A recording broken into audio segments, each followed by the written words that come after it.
সম্মানিত দর্শক মণ্ডলী, নিষিদ্ধ ঘোষিত আওয়ামী লীগের সাধারণ সম্পাদক ওবায়দুল কাদের সাম্প্রতিক সময়ে একটি ভিডিও বার্তায় খুবই উস্কানিমূলক বক্তব্য এবং হুঁশিয়ারি দিয়েছেন। ওবায়দুল কাদের দীর্ঘ 10 মাস পরে এবার প্রকাশ্যে আসলেন। আর বেশ কিছুদিন আগেও ওবায়দুল কাদেরের একটি অডিও কল ফাঁস হয়, আর এবার তিনি প্রকাশ্যে এলেন একটি ভিডিও বার্তার মাধ্যমে, যেটা ছাত্রলীগের সাবেক সাধারণ সম্পাদক সিদ্দিকী নাজমুল আলম তার ফেসবুক প্রোফাইলে শেয়ার করেছেন। তো চলুন ওবায়দুল কাদেরের সে উস্কানিমূলক বক্তব্য আমরা শুনে আসি।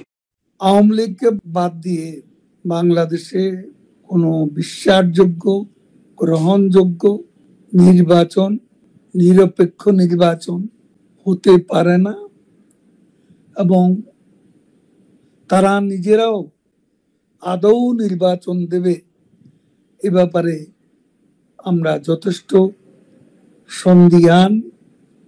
নির্বাচনের নামে আজকে তাদের যে অশুভ অ্যালায়েন্স, এই অ্যালায়েন্সকে নিয়ে তারা আজ সংস্কারের নামে গোটা জাতিকে বিভ্রান্ত করছে।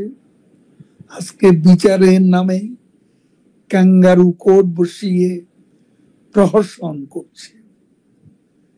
এই ধারা আমরা গুড়িয়ে দেব এবং এর বিরুদ্ধে আমাদের প্রতিরোধ চলবে। বাংলাদেশের আজ 50%-এরও বেশি ভোটার যে দলের সমর্থক, এবং দিনে দিনে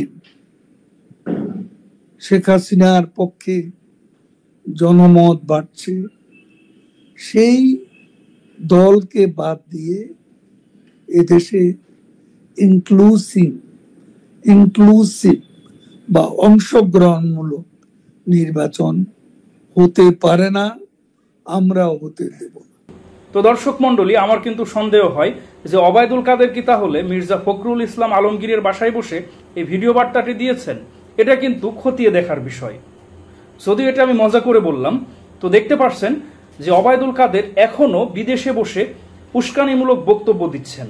ওবায়দুল কাদেরের এই বক্তব্য শুনে কি মনে হচ্ছে যে আওয়ামী লীগের এখনো সেই জুলাই বিপ্লবের সেই গণহত্যার বিষয়ে তাদের কোনো অনুশোচনা নেই, তারা এখনো উস্কানিমূলক বক্তব্য দিচ্ছে। তো তারা কোনোভাবে যদি ফিরে আসে তাহলে কি পরিমাণ আরো বড় গণহত্যা চালাতে পারে আপনারা বুঝতেই পারছেন। সুতরাং আওয়ামী লীগ প্রসঙ্গে বাংলাদেশের সকল দলের একমত হওয়া উচিত। তো দর্শক মণ্ডলী, আপনারা ওবায়দুল কাদেরের এই বক্তব্য সম্পর্কে আপনাদের কি অভিমত অবশ্যই কমেন্টে জানান।